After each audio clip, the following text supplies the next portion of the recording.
मड़ाइए में अपना रहल ओकरे बात नहीं आज फिलहाल करल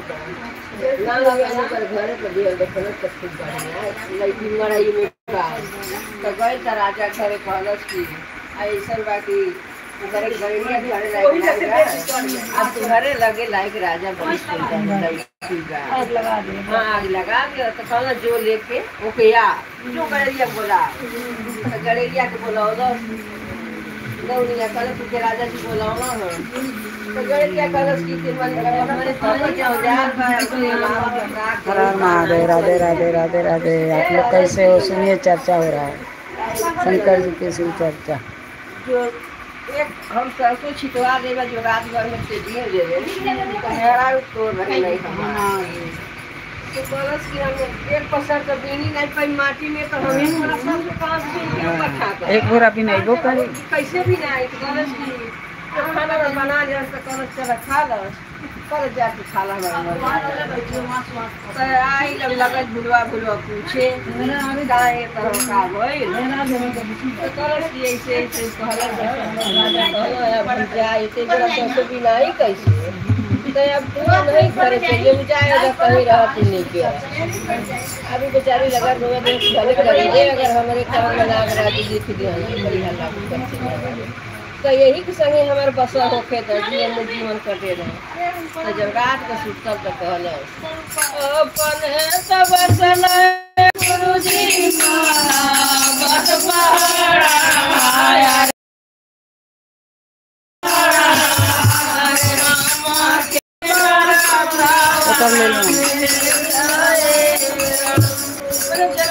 पर्वत पर बेस राम के नगर में भेजा रहा हमके बुलावा तो हमारे मने बीमारी की गरी आएगी का कर तब कहूँगा धीरधर सिंचिया हो सुंदर रूपारा सरस्वती नाई हमारे गोएरा चले बगड़िया गल पर सारा सरस्वती के बोरा सरस्वती चलिए ये प्यारा चीज के धर दिए से राजा ससुरिया में आ गए चला देखिए अब राजा हमसे हारी है 2-4 दिन तक फिर बोला तो कहला कि हमारे इतना तालाब अब पेड़ पानी लगा के लगत नहीं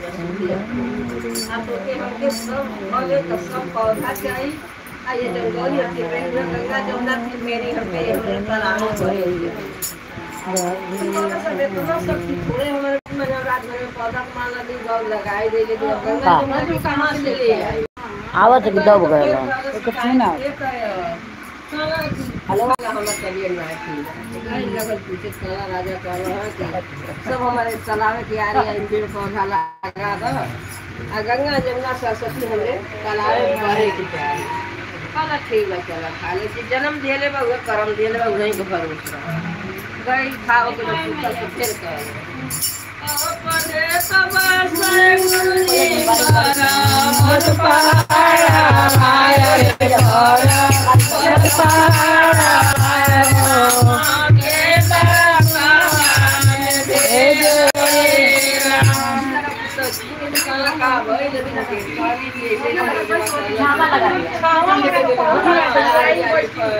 पौधा लगा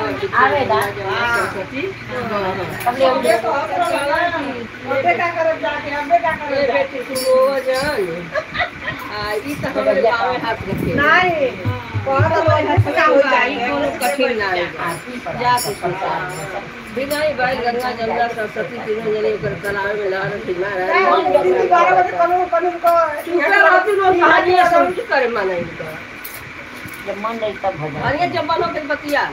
2 बजे वाला जब घंटा हो गया कम हो जाए अब देख ले तो तुहार कुछ कहना है बिना भाई गला के ये राजा चला अब तू अपन देख ले तू के गंगा जमुना से पति के तालाब में लहरत है या पौधा तैयार गए सब खला सब हार मान गए चल फिर पटाल फिर बोलौला तो तोरा से कि हम 7 गांव में 7 गांव के तुहार मेहरारू अकेले खाना बनाई 12-40 एक को मनई के घट जाई तो हमार हो जाई नहीं 7 मनई 7 गांव का खाना कम मामूली बा फिर ज्यादा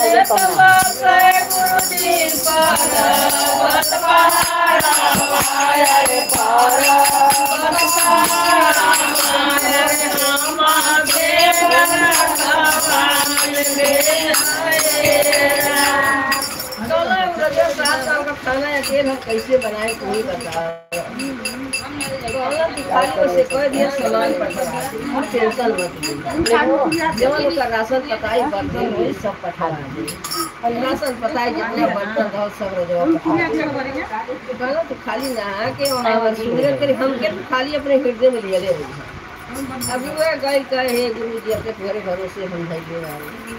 जैसे जैसे बर्तन धो ले जौन जौन चाहिए सब खाना तैयार हो गए कई फल उभार के गड़िया करो जा कर जब देखिए अपन 7 गाँव खियाओ अब 7 गाँव का बदलाव कितना मनई लगल खियावे खाना अब हार मान गए कल जाए आपसे सुधार जब फिर अब कौन चीज के देखा ला तो चोरवा देखल खरमंडल पर कब हम पा जाई तो कहला कि जब हार मान गए तो 2 बार फिर बुलाओ कल सफल में हरा लेके हमरे घरे आया अब बेचारा कलर हम 4 ओर से हार गए नहीं जीत गए अब ऐसे कैसे जो अपने घर में बोला तो हम कैसे जीत तो फिर कहला अपने सब समय गुरुजी करवत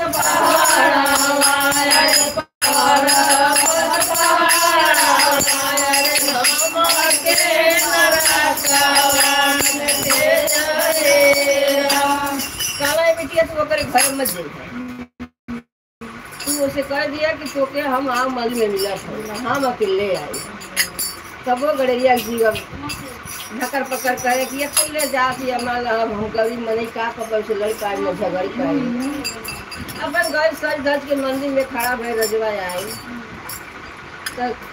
अब यही के ताकत है तब कर मन में आए कि पहले हम गुरु जी के पैर पर तब एक हम देखें तो गए गुरु जी के जब पैर पर के जे निकल थे अपन दोनों हाथे पैर छूट जाए तो कहला कि अच्छा ये बताओ 4 ओर से तुम्हार जीत हो गई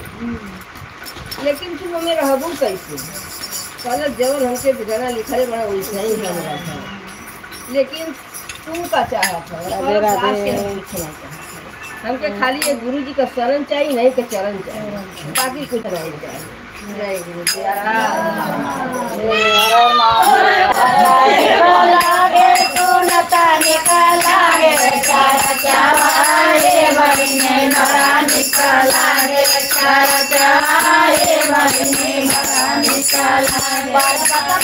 हम गनी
शिव चर्चा हो रहा है।